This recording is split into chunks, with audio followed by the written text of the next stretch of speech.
त्रिपुरा स्थापना दिवस पर पीएम नरेंद्र मोदी ने कहा कि त्रिपुरा आज विकास के जिस नए दौर में नई बुलंदी की तरफ बढ़ रहा है, उसमें त्रिपुरा के लोगों की सूझबूझ का बड़ा योगदान है। सार्थक बदलाव के 3 साल इसी सूझबूझ का प्रमाण है। उन्होंने कहा कि हाउसिंग कंस्ट्रक्शन में नई टेक्नोलॉजी का उपयोग देश के जिन 6 राज्यों में हो रहा है, उनमें त्रिपुरा भी शामिल है।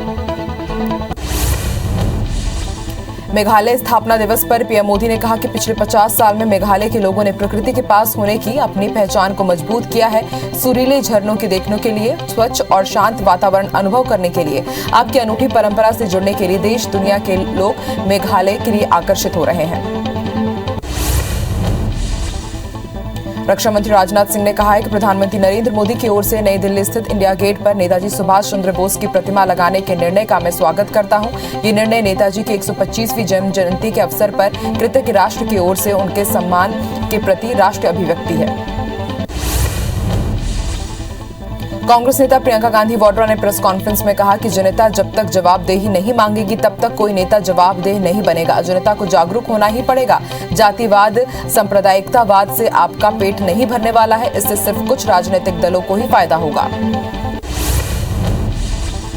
कांग्रेस नेता प्रियंका गांधी वाड्रा ने उत्तर प्रदेश विधानसभा चुनाव में कांग्रेस पार्टी के मुख्यमंत्री पद के चेहरे के बारे में पूछे गए सवाल पर कहा कि आपको उत्तर प्रदेश में कांग्रेस पार्टी की तरफ से किसी और का चेहरा दिख रहा है क्या? मेरा चेहरा ही हर जगह दिख रहा है। दिल्ली में कांग्रेस नेता राहुल गांधी और प्रियंका गांधी ने यूपी यूथ मैनिफेस्टो जारी किया। इस दौरान कांग्रेस नेता राहुल गांधी ने कहा कि रोजगार हम आपको कैसे और किस प्रकार से दिलाएंगे, ये सब हमने इस मैनिफेस्टो में लिखा है। इस मैनिफेस्टो को बनाने के लिए कांग्रेस पार्टी ने प्रदेश के युवाओं के साथ बात की और जो उनके विचार हैं वही हमने इस मैनिफेस्टो में डाले हैं। मैनिफेस्टो जारी करते हुए कांग्रेस नेता राहुल गांधी ने केंद्र सरकार पर जमकर हमला बोला। राहुल गांधी ने कहा मोदी और योगी की सरकार में बेरोजगारी बढ़ते जा रही है। उन्होंने कहा कि भारत को एक नए विजन की जरूरत है। भारत को विजन कांग्रेस पार्टी ही दे सकती है, छोटी छोटी पार्टियां नहीं दे सकती। यूथ मैनिफेस्टो जारी करते हुए कांग्रेस महासचिव प्रियंका गांधी ने कहा कि इस मैनिफेस्टो को बनाने के लिए हमारे नेताओं कार्यकर्ताओं ने हर जिले में युवाओं से बात कर उनकी बड़ी समस्याओं को समझा। उन्हीं में से निकले गए मुद्दे इसमें लिखे गए हैं। इस भर्ती विधान इसलिए कहा गया है क्योंकि प्रदेश में बड़ी समस्या भर्ती की है। राहुल गांधी ने लखनऊ में कहा कि रोजगार छोटे और मीडियम व्यवसाय से आते हैं, रोजगार बड़े बड़े व्यवसाय से कम आता है। उन्होंने आरोप लगाया कि भाजपा की नीति छोटे व्यापारियों को खत्म करने की है। नोटबंदी, गलत जीएसटी और कोरोना के समय सरकार की ओर से लिए गए गलत निर्णय के कारण 14 करोड़ युवाओं ने रोजगार खो दिया।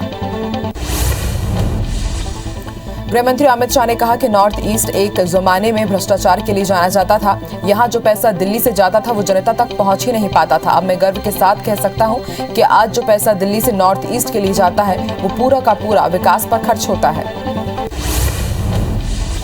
आईसीसी ने आज T20 वर्ल्ड कप साल 2022 के कार्यक्रम की घोषणा कर दी है। शेड्यूल के मुताबिक T20 वर्ल्ड कप का आगाज 16 अक्टूबर से होगा, जबकि फाइनल 13 अक्टूबर को मेलबर्न में खेला जाएगा। भारत अपना पहला मुकाबला पाकिस्तान के खिलाफ 23 अक्टूबर को मेलबर्न क्रिकेट ग्राउंड में खेलेगा।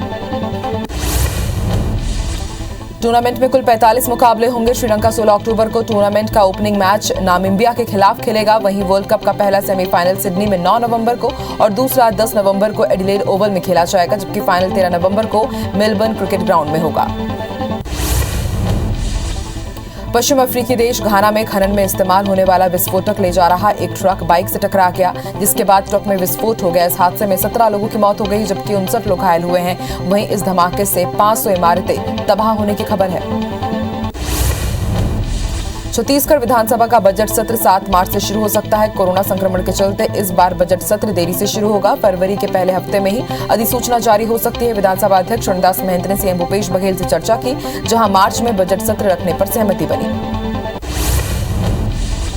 3 दिवसीय मुरैना दौरे पर पहुंचे केंद्रीय मंत्री नरेंद्र सिंह तोमर ने आज शहीद अनूप सिंह और उपेंद्र तोमर की मूर्तियों का अनावरण किया। साथ ही बीजेपी के बूथ विस्तारक कार्यक्रम को भी संबोधित किया। उन्होंने कहा कि बीजेपी के लोग सत्ता के लिए काम नहीं करते, पूरे देश में राम राज्य की स्थापना होनी चाहिए। जबलपुर में महिला कांग्रेस कमेटी ने कलेक्टर कार्यालय के सामने जमकर प्रदर्शन किया। उन्होंने मध्य प्रदेश सरकार से शराब की कीमतें कम करने का फैसला वापस लेने की मांग की है। साथ ही कहा कि अगर सरकार ये फैसला वापस नहीं लेती तो वह शराब दुकानों में तोड़फोड़ के लिए बाध्य होंगी। गंभीर बीमारी से पीड़ित जांजगीर के एक जवान ने दिल्ली में इलाज के दौरान दम तोड़ दिया। जवान को उसके आज गृहग्राम में ससम्मान अंतिम विदाई दी गई। नवागढ़ ब्लॉक के अमोरा निवासी टंकेश्वर प्रसाद साल 2003 में सेना में भर्ती हुए थे। जयपुर में पोस्टिंग के दौरान उनकी तबीयत बिगड़ गई थी। उनके निधन से गांव में शोक की लहर है।